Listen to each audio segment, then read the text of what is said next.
Last lecture में हमने कुछ फंडामेंटल कॉन्सेप्ट्स को डिस्कस किया था। इस लेक्चर में हम कुछ मज़ीद कॉन्सेप्ट्स को डिस्कस करेंगे। So the first concept is isotopes. Isotopes का जो फिनोमिनन है, it was discovered by a scientist called Soddy, and this was the question that was asked in last year एनएमटीकैट। Now, isotopes are atoms of the same element with same atomic number but different atomic mass. तो ये same ही element के atoms होते हैं जिनका हमारे पास atomic number यानी Z same होता है, जबकि एटॉमिक मास यानी A डिफरेंट होता है। So for example I talk about carbon. So carbon के एटम्स हमें यूजुअली 3 फॉर्म्स में मिलते हैं। फर्स्ट, जो हमारे पास 6 प्रोटॉन्स और 6 न्यूट्रॉन्स यानी एटॉमिक मास 12 के साथ मिलते हैं। सेकंड, वो जो हमें 6 प्रोटॉन्स और 7 न्यूट्रॉन्स यानी मास 13 के साथ मिलते हैं।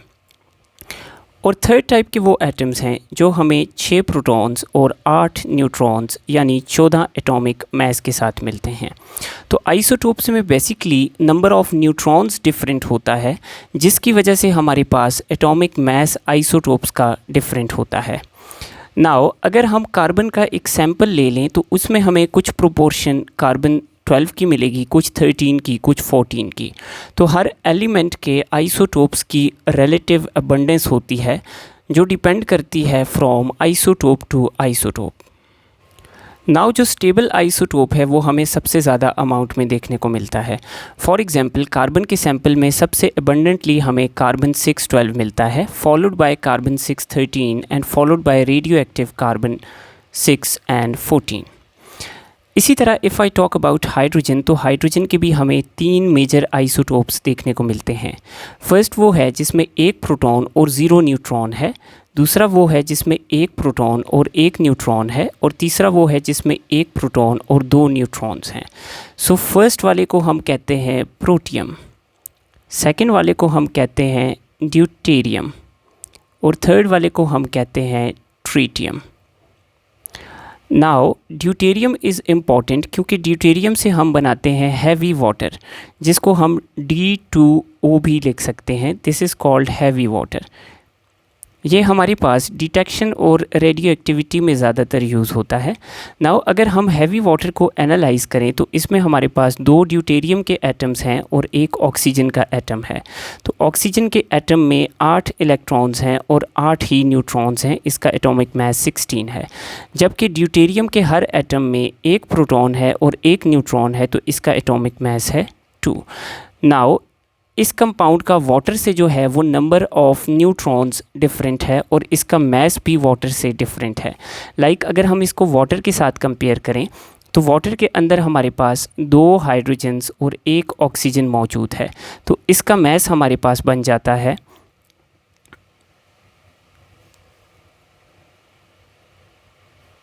18। जबकि अगर हम ड्यूटेरियम को देखें D2O, तो इसमें हमारे पास 2 ड्यूटेरियम और 1 ऑक्सीजन है, तो इसका मास जो है that is different and that is 20। तो हमारे पास किसी भी आइसोटोप के अंदर एक तो मास डिफरेंट होगा, दूसरा नंबर ऑफ़ न्यूट्रॉन्स डिफरेंट होगा, और अगर उस आइसोटोप से कोई कंपाउंड बनेगा तो उसका मास भी डिफरेंट होगा। नाउ डिफरेंट एटम्स के डिफरेंट नंबर ऑफ़ आइसोटोप्स हैं। लाइक ऑक्सीजन के मेजर नंबर ऑफ़ आइसोटोप्स हैं 3, इसी तरह निकल के मेजर नंबर ऑफ़ आइसोटोप्स हैं 5, कैडमियम के हमारे पास हैं 6, sorry calcium is 6, Palladium also has 6 isotopes.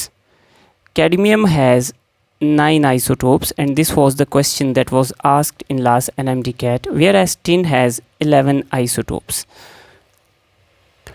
Now हमें अक्सर एलिमेंट्स के एटॉमिक मैसेज पॉइंट्स में देखने को मिलते हैं। लाइक क्लोरीन का एटॉमिक मैस हमें 35.5 देखने को मिलता है। इसका ये मतलब नहीं है कि इसके अंदर या तो प्रोटॉन्स डेसिमल में है या न्यूट्रॉन्स डेसिमल में है। ये जो एटॉमिक मैस हमें देखने को मिलता है, it is weight average of masses of different isotopes. For example मेरे पास एक एलिमेंट है X, इसके 3 आइसोटोप्स हैं। एक का मैस है 10, एक का मास है 11 और एक का मास है 12। नाउ 10 मास वाला जो आइसोटोप है उसकी अबंडेंस है 80%, 11 मास वाला जो आइसोटोप है उसकी अबंडेंस है फॉर एग्जांपल 10% और इसी तरह 12 मास वाले आइसोटोप की अबंडेंस है 10%। तो अगर इसका मैं एवरेज एटॉमिक मास निकालूंगा तो मैं इन तीनों आइसोटोप्स की वेट एवरेज लूँगा। तो 80% is 0.8 into 10, 10% is 0.1 into 11 and 10% for this isotope is 0.1 into 12। तो अब मेरे पास जो वेट मास आएगा that will be 8 plus 1.1 plus 1.2। तो मेरे पास जो इस एलिमेंट का एवरेज एटॉमिक मास है दैट इज़ इक्वल टू 10.3। सो इधर मैं लिख लूँगा 10.3। तो यूजुअली जो हमें मैसेज देखने को मिलते हैं वो डिफरेंट आइसोटोप्स की अबंडेंस और उनके मास की एक वेट एवरेज देखने को मिलते हैं। The next concept is isobars. Isobars क्या हैं? आइसोबार्स आर डिफरेंट एटम्स, यानी ये डिफरेंट एलिमेंट के एटम्स हैं लेकिन इनका एटॉमिक मास सेम होता है। फॉर एग्ज़ाम्पल अगर मैं बात करूं कार्बन के एक एटम की जो कि इसका 6 और 14 वाला आइसोटोप है, तो ये कार्बन का 6, 14 वाला आइसोटोप है और इसको मैं कंपेयर करूं विद नाइट्रोजन जिसका एटॉमिक नंबर 7 और एटॉमिक मास 14 है। तो कार्बन और नाइट्रोजन दोनों एक दूसरे से डिफरेंट एटम्स हैं लेकिन इनका मास नंबर सेम है, तो इनको हम कहेंगे आइसोबार्स। इसी तरह मैं फॉस्फोरस का एक आइसोटोप लेता हूँ जिसका एटॉमिक नंबर 15 जबकि एटॉमिक मास 32 है और इसको कंपेयर करता हूँ सल्फ़र के नॉर्मल एटम के साथ जिसका एटॉमिक नंबर 16 और मास 32 है। So both of these atoms belong to different element but their atomic mass is same. So such atoms which belong to different element but have same atomic mass they are called isobars. The next concept is isotones। तो isotones again different elements के atoms होंगे लेकिन इनका number of neutrons जो है वो same होगा। तो फॉर एग्जांपल मैं लेता हूँ पोटाशियम का atom, its atomic number is 19, atomic mass is 39। So number of neutrons in potassium is equal to 20 और इसको मैं कंपेयर करता हूँ विद कैल्शियम जिसका एटॉमिक नंबर 20 है और एटॉमिक मास 40 है। सो इसके अंदर भी number of neutrons is equal to 20। So potassium and calcium are isotones of each other because they have same number of neutrons. The next term is isoesters। Isoesters की term usually हम compounds के लिए use करते हैं लेकिन हम elements के लिए भी यूज़ कर सकते हैं। So isosters are compounds with same number of atoms and same number of valence electrons, यानी वो कंपाउंड्स जिनके अंदर एटम्स का नंबर भी सेम हो और वैलेंस इलेक्ट्रॉन्स भी सेम हो। Like I take N2O and carbon dioxide. So N2O में नंबर ऑफ एटम्स है 3 जबकि कार्बन डाइऑक्साइड में भी नंबर ऑफ एटम्स है 3। अब अगर इनके वैलेंस इलेक्ट्रॉन्स को देखें तो nitrogen belongs to 5th group, तो इसके लास्ट शेल में 5 इलेक्ट्रॉन्स हैं। तो हमारे पास टोटल नंबर ऑफ इलेक्ट्रॉन्स आ जाते हैं 5 for each nitrogen and oxygen belongs to 6th group and 6th for oxygen. So total 16 valence electrons हैं N2O के पास। इसी तरह अगर कार्बन डाइऑक्साइड को देखें तो carbon belongs to 4th group and oxygen belong to 6th group. So हमारे पास total number of valence electron 16 है। सो इन दोनों कंपाउंड्स में नंबर ऑफ एटम्स भी सेम हैं और नंबर ऑफ वैलेंस इलेक्ट्रॉन्स भी सेम है। So they are isosters of each other.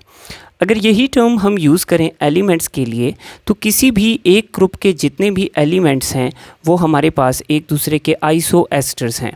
For example हम ग्रुप 1 से अगर हाइड्रोजन को लें तो हाइड्रोजन के अंदर एक वैलेंस इलेक्ट्रॉन है और ये ख़ुद एक एटम है। इसी तरह ग्रुप 1 से सोडियम को लें तो सोडियम ख़ुद भी एक एटम है और इसके अंदर एक वैलेंस इलेक्ट्रॉन है। So both of these are isosters. इसी तरह हम अगर फोर्थ ग्रुप से कार्बन को ले लें तो कार्बन के लास्ट शेल में 4 इलेक्ट्रॉन्स हैं और ये ख़ुद भी अकेला एटम है। और अगर इसके साथ हम इसी के ग्रुप के सिलिकॉन को ले लें तो सिलिकॉन भी सिंगल एटम है और इसके अंदर 4 वैलेंस इलेक्ट्रॉन है। So number of atoms and the number of valence electrons is same in both cases. So ये दोनों भी एक दूसरे के आइसो एस्टर्स होंगे। Now the next and an important concept is isodiapher. Isodiapher वो एटम्स हैं जिनका न्यूट्रॉन्स और प्रोटॉन्स का डिफरेंस जो है वो सेम है। यानी मैं एक एटम लेता हूँ, उसके न्यूट्रॉन्स का नंबर निकालता हूँ और उसमें से मैं प्रोटॉन्स के नंबर को माइनस करता हूँ। अगर वो इक्वल है किसी और एलिमेंट के न्यूट्रॉन माइनस प्रोटॉन के नंबर को, तो ये दोनों आपस में आइसोडायाफर होंगे।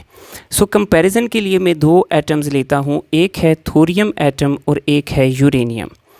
नाउ थोरियम का एटॉमिक मास है 234 जबकि एटॉमिक नंबर है 90। इसी तरह अगर मैं यूरेनियम की बात करूं तो इसका एटॉमिक नंबर है 92 और हमारे पास इसका एटॉमिक मास है 238। सो थोरियम में अगर नंबर ऑफ़ न्यूट्रॉन्स में निकालूं तो number of neutrons is equal to atomic mass minus atomic number. So 234 minus 90 is equal to 144 neutrons. So thorium में 144 न्यूट्रॉन्स हैं, जबकि यूरेनियम के अगर नंबर ऑफ़ न्यूट्रॉन्स निकालूं तो इट इक्वल्स 238 माइनस 92। सो हमारे पास इसके न्यूट्रॉन्स का नंबर आ जाता है 146। अब हम इनके न्यूट्रॉन माइनस प्रोटॉन नंबर निकालते हैं। सो न्यूट्रॉन्स हैं थोरियम में 144 और प्रोटॉन्स हैं 90। So the difference is 54। और यूरेनियम में हमारे पास न्यूट्रॉन्स हैं 146 minus 92 which is proton number of uranium. So again the difference is 54। So thorium और यूरेनियम के न्यूट्रॉन्स माइनस जो प्रोटॉन्स की वैल्यू है वो दोनों केसेस में सेम है। So they are isodiaphers of each other. Now the next concept that we have is molecular and empirical formula. So molecular formula क्या है? ये वो ट्रू फार्मूला है जो हमें एग्जैक्ट नंबर ऑफ़ एटम्स बताता है एक मॉलिक्यूल के अंदर। तो फॉर एग्ज़ाम्पल मैं एक मॉलिक्यूल लेता हूँ, एक कंपाउंड है ग्लूकोज। सो ग्लूकोज के एक मॉलिक्यूल में 6 कार्बन के एटम्स हैं, 12 हाइड्रोजन्स के एटम हैं और 6 ऑक्सीजन के एटम्स हैं।